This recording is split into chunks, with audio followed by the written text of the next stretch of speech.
आज है 2 जून 2021 और 2 जून 2021 से करंट अफेयर्स के जितने भी इंपोर्टेंट क्वेश्चन बन सकते हैं सारे हम इस वीडियो में डिस्कस करेंगे और हर क्वेश्चन से रिलेटेड इंपोर्टेंट फैक्ट भी मैं आपको बताऊंगा। तो आप पूरा वीडियो बहुत ध्यान से देखिए। लास्ट में मैं आपसे क्वेश्चन ही पूछूंगा, उसका आंसर आपको कमेंट बॉक्स में बताओ। पहला क्वेश्चन है, हाल ही में विश्व दुग्ध दिवस कब मनाया गया है? तो अभी 1 जून को विश्व दुग्ध दिवस मनाया गया, यानी कि इस क्वेश्चन का बी ऑप्शन सही है। अब ये क्यों मनाया जाता है विश्व दुग्ध दिवस यानी कि वर्ल्ड मिल्क डे? तो दूध के महत्व को पहचानने और डेयरी क्षेत्र के सम्मान में हर साल वृद्धि करने के लिए 1 जून को ये विश्व दुग्ध दिवस मनाया जाता है। अच्छा, इसको मनाता कौन है? तो इसको UNFAO मनाता है, यानी कि United Nation Food and Agriculture Organization से मनाता है। अच्छा, 1 जून को ही एक और इंपोर्टेंट डे होता है, वैश्विक मातृ पितृ दिवस। ये भी 1 जून को मनाया जाता है। तो 1 जून को ये 2 इंपोर्टेंट डे मनाए जाते हैं, दोनों आप याद रखिए। आज के इस वीडियो का हम टारगेट रखते हैं 40,000 लाइक का। तो अगर ये वीडियो आपको अच्छा लगता है, हेल्पफुल लगता है, तब आप इस वीडियो को लाइक और शेयर जरूर किया करो। और मैं आपको भी बोलता हूँ, डेली मॉर्निंग में उठकर सबसे पहले अपने लिए टारगेट फिक्स करो, चाहे छोटा सा ही टारगेट फिक्स करो, लेकिन डेली मॉर्निंग में उठकर सबसे पहले अपने लिए टारगेट फिक्स करो और फिर अपना पूरा दिन उस टारगेट को अचीव करने में लगा दो। आपकी लाइफ ऑटोमेटिकली अच्छी हो जाएगी। नेक्स्ट क्वेश्चन है, हाल ही में एस के मजूमदार को किस बैंक का CFO नियुक्त किया गया है? तो केनरा बैंक के नए CFO अपॉइंट किए गए हैं एस के मजूमदार। तो इस क्वेश्चन का ए ऑप्शन सही है। अब CFO इसकी फुल फॉर्म क्या होती है? Chief financial officer. एक टर्म और होती है COO यानी कि चीफ ऑपरेशन ऑफिसर। एक होती है CTO यानी कि चीफ टेक्निकल ऑफिसर। एक तो आपने सुनी होगी CEO चीफ एग्जीक्यूटिव ऑफिसर। तो ये कुछ टर्म्स होती हैं, इनको आप याद रखिए। अच्छा, केनरा बैंक का हेडक्वार्टर कहाँ पे है? बेंगलोर में है। नेक्स्ट क्वेश्चन है, हाल ही में संयुक्त राज्य अमेरिका की सेना की पहली महिला सचिव कौन बनी है? तो क्रिस्टीन बुरमुथ संयुक्त राज्य अमेरिका की सेना की पहली महिला सचिव बनी। तो इस क्वेश्चन का बी ऑप्शन सही है। ये है क्रिस्टीन बुरमुथ और यही USA की सेना की पहली महिला सचिव बनी है। अच्छा, अभी USA में नई अटॉर्नी जनरल कौन बने हैं? Merrick Garland. कौन बने हैं? Merrick Garland. और USA के प्रेसिडेंट बने हैं जो बाइडेन। इनकी बुक्स मैं आपको अक्सर बताता हूँ, हर बार बताता हूँ। वाइस प्रेसिडेंट बनी है कमला हैरिस, इनकी भी बुक्स मैं आपको बताता हूँ। तो आज आप वीडियो को पॉज करिए और जो बाइडेन की 2 बुक जो मैं आपको बताता हूँ उनका नाम नीचे कमेंट बॉक्स में लिखिए, और कमला हैरिस की जो 3 बुक मैं आपको बताता हूँ उनका नाम भी नीचे कमेंट बॉक्स में लिखिए। अच्छा, इंडिया और USA के बीच में कौन कौन सी डिफेंस एक्सरसाइज होती हैं? कोप इंडिया, टाइगर ट्रंप, युद्ध अभ्यास और वज्र प्रहार। जिसमें से वज्र प्रहार इसी साल हिमाचल प्रदेश में हुई है और युद्ध अभ्यास इसी साल राजस्थान के बीकानेर में हुआ है। नेक्स्ट क्वेश्चन है, हाल ही में संयुक्त राष्ट्र ने किस देश के टिग्रे क्षेत्र में अकाल के खतरे की घोषणा की है? तो अभी यूनाइटेड नेशन ने इथियोपिया के टिग्रे रीजन में अकाल के खतरे की घोषणा की। तो इस क्वेश्चन का सी ऑप्शन सही है। अच्छा, इथियोपिया तो आपने मैप में भी देखा है और सुना भी है, लेकिन ये टिग्रे रीजन कहाँ है? तो आप इस मैप को ध्यान से देखिए। इथियोपिया में जो ऊपर का हिस्सा है इसे टिग्रे रीजन कहते हैं, और इससे ऊपर आप देखिए तो वो है एरिट्रिया। पहले एरिट्रिया भी इथियोपिया का हिस्सा था, लेकिन अब एरिट्रिया एक अलग देश बन गया है। और जो टिग्रे रीजन है, यहाँ के लोग भी विरोध प्रदर्शन कर रहे हैं और अलग देश की मांग कर रहे हैं। तो हुआ क्या है, जो इथियोपिया के प्राइम मिनिस्टर हैं एबी अहमद अली, उन्होंने इस रीजन की फूड सप्लाई रोक दी है। अब फूड सप्लाई रोक दोगे तो वहां पे अकाल के खतरे की संभावना तो ऑटोमेटिकली हो जाएगी। तो संयुक्त राष्ट्र ने यहाँ पे अकाल के खतरे की घोषणा की है। अब इथियोपिया, तो इथियोपिया की कैपिटल क्या है? अदिस अबाबा। इथियोपिया की करेंसी क्या है? इथियोपियन बिर। और इथियोपिया के प्रेजेंट टाइम पे प्राइम मिनिस्टर कौन है? एबी अहमद अली। 2 साल पहले इनको नोबल पीस प्राइज भी मिला था। क्या मिला था? नोबल पीस प्राइज, क्योंकि इन्होंने इथियोपिया और एरिट्रिया के बीच में बहुत संबंध बेहतर करने के लिए काम किया था। लेकिन अब जब टिग्रे रीजन के लोग विरोध प्रदर्शन करने लगे तो थोड़ा ये उग्र हो गए हैं और यहाँ की फूड सप्लाई इन्होंने रोक दी है। नेक्स्ट क्वेश्चन है, हाल ही में कौन सा संगठन स्टेड फास्ट डिफेंडर 21 वार गेम्स सैन्य अभ्यास आयोजित कर रहा है? तो ये कर रहा है नाटो, यानी कि इस क्वेश्चन का बी ऑप्शन सही है। अब नाटो यानी कि नॉर्थ अटलांटिक ट्रीटी ऑर्गेनाइजेशन, इसकी स्थापना कब हुई? 4 अप्रैल 1949 को। इसका हेडक्वार्टर कहाँ पे है? ब्रसेल्स में। और ब्रसेल्स कहाँ पे है? बेल्जियम में। और इसके प्रेजेंट टाइम पे प्रेसिडेंट कौन है? Stuart page. कौन है? Stuart page. नेक्स्ट क्वेश्चन है, किसने अपनी नई पुस्तक stargazing the player in my life लिखी है? तो ये बुक लिखी है रवि शास्त्री ने। तो इस क्वेश्चन का बी ऑप्शन सही है। ये है book stargazing the players in my life.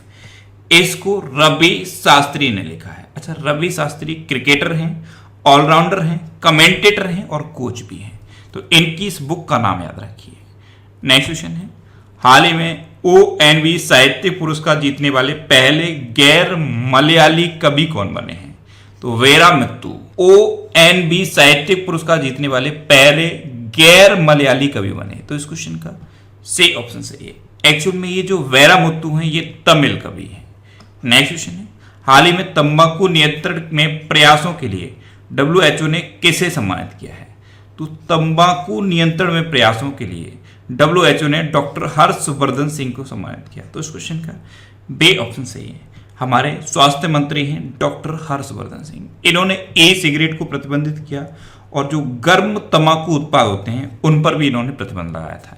इसीलिए WHO ने इन्हें सम्मानित किया है।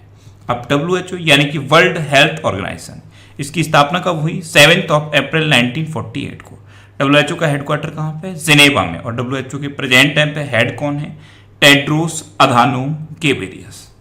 नेक्स्ट क्वेश्चन है, हाल ही में बेस्याम को किस देश में भारत का राजदूत नियुक्त किया गया है?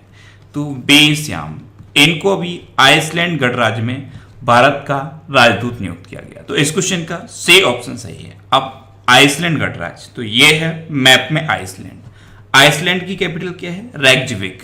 आइसलैंड की करेंसी क्या है? Icelandic krona. और आइसलैंड के प्रेजेंट टाइम पे प्रेसिडेंट कौन है? JT Johannesson. कौन है? JT Johansson. नेक्स्ट क्वेश्चन है, हाल ही में किस राज्य के मुख्यमंत्री ने सौर आधारित विद्युतीकरण कार्यक्रम शुरू किया है? तो गोवा के चीफ मिनिस्टर प्रमोद सावंत ने गोवा के ऐसे रीजन जहां पर नॉर्मल इलेक्ट्रिसिटी को नहीं पहुंचाया जा सकता, वहां के लिए सौर आधारित विद्युतीकरण कार्यक्रम शुरू किया। तो इस क्वेश्चन का बी ऑप्शन सही है। गोवा में कुछ रीजन ऐसे हैं जहां पर वायर के थ्रू आप इलेक्ट्रिसिटी नहीं पहुंचा सकते, क्योंकि वहां की डेमोग्राफिक कंडीशन थोड़ी सी क्रिटिकल है। इसीलिए वहां पे सौर आधारित विद्युतीकरण कार्यक्रम शुरू किया है गोवा के चीफ मिनिस्टर ने। अब गोवा की बात है तो ये है मैप में गोवा। गोवा की कैपिटल क्या है? पणजी। गोवा के चीफ मिनिस्टर हैं प्रमोद सावंत और गोवा के गवर्नर कौन है? भगत सिंह कोश्यारी। अच्छा, अभी गोवा लिबरेशन डे और गोवा स्थापना दिवस दोनों मैंने आपको बताए थे। गोवा स्थापना दिवस अभी 23 मई को मनाया गया है और गोवा लिबरेशन डे यानी कि गोवा मुक्ति दिवस कब मनाया जाता है? 19 दिसंबर को। क्यों मनाया जाता है? क्योंकि 19 दिसंबर 1961 को गोवा पुर्तगाल से मुक्त हुआ था, इसलिए हर साल 19 दिसंबर को गोवा लिबरेशन डे मनाया जाता है। अच्छा, गोवा में अभी यशस्विनी योजना शुरू हुई, स्वास्थ्य सखी योजना गोवा में शुरू हुई। गोवा के खाजे प्रसाद को GI टैग मिला था। गोवा की एक हरमल मिर्च होती है उसको भी GI टैग मिला। गोवा में मोयरा केला होता है उसको भी GI टैग मिला था। और गोवा में खोला मिर्च भी होती है उसको भी GI टैग मिला था। अच्छा, गोवा में मोलम नेशनल पार्क है, इसको भगवान महावीर नेशनल पार्क कहते हैं। बोंडला वाइल्ड लाइफ सेंचुरी भी है गोवा में। कोटेगांव वाइल्ड लाइफ सेंचुरी भी गोवा में है। और एक बहुत इंपॉर्टेंट क्वेश्चन है, डॉक्टर सलीम अली पक्षी विहार, ये गोवा में है। और अगर आपसे पूछ ले कि doctor Salim Ali national park कहाँ है, तो आप बताएंगे जम्मू कश्मीर। नेक्स्ट क्वेश्चन है, हाल ही में सावरकर अ कंटेस्टेड लेगेसी 1924 टू 1966 नामक पुस्तक किसने लिखी है? तो ये लिखी है विक्रम संपत ने। तो इस क्वेश्चन का सी ऑप्शन सही है, विक्रम संपत। ये एक प्रसिद्ध इतिहासकार और लेखक हैं। इन्होंने वीर सावरकर के जीवन और उनके कार्यों पर आधारित ये बुक लिखी है। नेक्स्ट क्वेश्चन, हाल ही में किस राज्य सरकार ने मंदिर कर्मियों को वित्तीय सहायता देने की घोषणा की? तो अभी तमिलनाडु गवर्नमेंट ने मंदिर में जो कर्मचारी होते हैं, जो पुजारी होते हैं, उनको वित्तीय सहायता देने की घोषणा की है। तो इस क्वेश्चन का बी ऑप्शन सही है। मंदिर के कर्मियों को 10 किलो चावल और 4,000 रुपए की वित्तीय सहायता प्रति माह देगा तमिलनाडु। अब तमिलनाडु देगा तो ये है मैप में तमिलनाडु। तमिलनाडु की कैपिटल क्या है? चेन्नई। तमिलनाडु के चीफ मिनिस्टर कौन है? M.K. स्टालिन। और तमिलनाडु के गवर्नर कौन है? बनवारी लाल पुरोहित। अच्छा, पूरे देश में मछली के उत्पादन में तमिलनाडु टॉप पर है और पूरे देश में अंगदान के मामले में भी तमिलनाडु नंबर 1 पे है।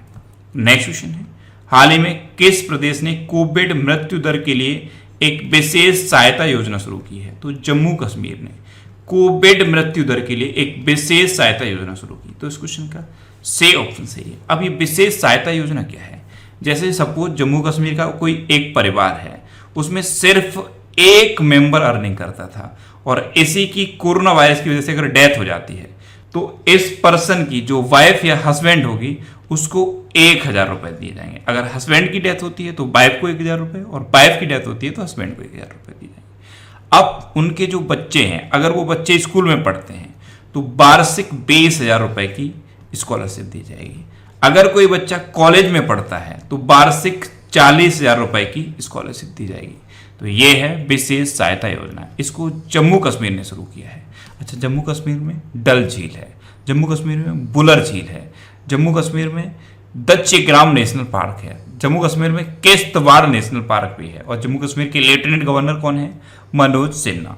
नेक्स्ट क्वेश्चन है, हाल ही में किस देश के पूर्व प्रधानमंत्री पॉप स्लूटर का निधन हुआ है? तो पॉप स्लूटर ये डेनमार्क के पूर्व प्रधानमंत्री थे और अभी इनका निधन हो गया। तो इस क्वेश्चन का बी ऑप्शन सही है। ये थे पॉप स्लूटर। ये 1982 से लेकर 1993 तक डेनमार्क के प्राइम मिनिस्टर रहे थे। अब डेनमार्क, तो ये है मैप में डेनमार्क। डेनमार्क की कैपिटल क्या है? कोपेनहेगन। डेनमार्क की करेंसी क्या है? Danish krona. और डेनमार्क के प्रेजेंट टाइम पे प्राइम मिनिस्टर कौन है? Mette Frederiksen. कौन है? Mette Frederiksen. नेक्स्ट क्वेश्चन है, हाल ही में किस कंपनी ने 3 बिलियन अमेरिकी डॉलर का अब तक का सबसे बड़ा आईपीओ लाने की योजना बनाई है? तो पेटीएम ला रहा है अब तक का सबसे बड़ा आईपीओ, यानी कि इनिशियल पब्लिक ऑफरिंग। आईपीओ लाने से क्या होता है? अब कोई भी पेटीएम के शेयर खरीद सकता है। तो इस क्वेश्चन का सी ऑप्शन सही है। अब पेटीएम, तो पेटीएम की स्थापना कब हुई? 2010 में। पेटीएम का हेडक्वार्टर कहाँ पे? नोएडा में। और पेटीएम के प्रेजेंट टाइम पे सीईओ कौन है? विजय शेखर शर्मा। इन्होंने ही पेटीएम की स्थापना की थी। अब लास्ट